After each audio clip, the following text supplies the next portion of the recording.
But and their entire lives from pretty young ages, every decision they're making is to help them advance this finite goal. And all of their relationships are, can you help me achieve my goal, right? And if you can no longer help me achieve my goal, I don't need you anymore as a coach or even a friend. And there's huge sacrifices, missing of birthdays, missing of Christmases, missing of major life events, because I have to practice so I can achieve my goal. And when they get interviewed on the news, or at the Olympics or whatever, why do you do it? And they'll say, well, I'm doing it to inspire the little kids, which is complete bullshit.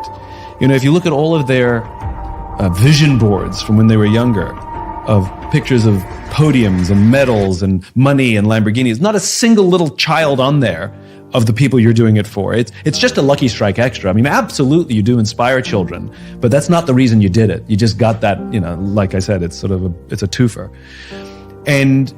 And then when they achieve or don't achieve this thing, and then can no longer compete for it, they've set their entire path in all their relationships on these finite selfish goals. And so when it's complete, they realize they don't really have a lot of friends around them. They don't really have a lot of close relationships. They don't really even have a sense of purpose, because they've been spent the past 20 years or so with one purpose, which was this finite goal, which now has run out. And so they're very purposeless. And I see this in Broadway performers who set their whole life to be on the West End or be on Broadway.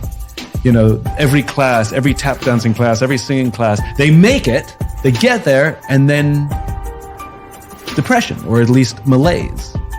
Or senior executives, same thing. If I just make $1 million, if I just become a millionaire, then I'll feel. And the problem with all of those things is, as I said before, they are selfish. It is your goal for your reasons, which is not fulfilling for any social animal, for any human being.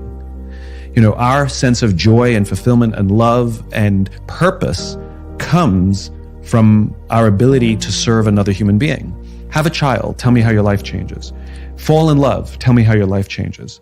Think about all the stupid things, irrational things we've done for love. We get on planes and travel around the world just to say, I love you. We do ridiculous things, and it all feels worth it.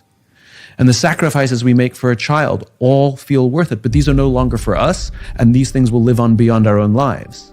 They are not finite, they are infinite. And there's nothing wrong with personal achievement, there's nothing wrong with setting goals, but it has to be in the context of something even bigger. In general, team sports don't suffer this because you had to do it together. It's usually individual athletes who suffer this more often.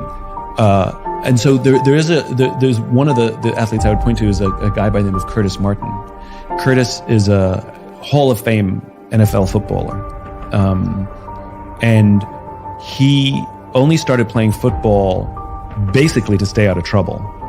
He did it as a favor to his mom, just so he wouldn't get into, he grew up in a really bad neighborhood in Philadelphia. It basically kept him out of trouble, and it turns out he was really good at it. And when he realized he was good at it, he realized that by being good at something, it will give him the power to actually give back later. And he made this realization, especially when he went to college on scholarship and then made it to the NFL. He realized the better he was at the sport, it wasn't about propelling his own career. It was about when he leaves this career, he has a platform that will be bigger than the platform he has now. And so he was driven and driven and driven, not so that he could be the best, not that so that he could make the most money. In fact, he made a lot less money than a lot of other players of his rank. Not that he could be rich or famous or any of these things. He did it so that he could build his platform so that he could give back later. So when he retired from the NFL, he wasn't lost. He wasn't searching. He knew exactly what the next step was, because being an elite athlete to the highest level possible was only step one.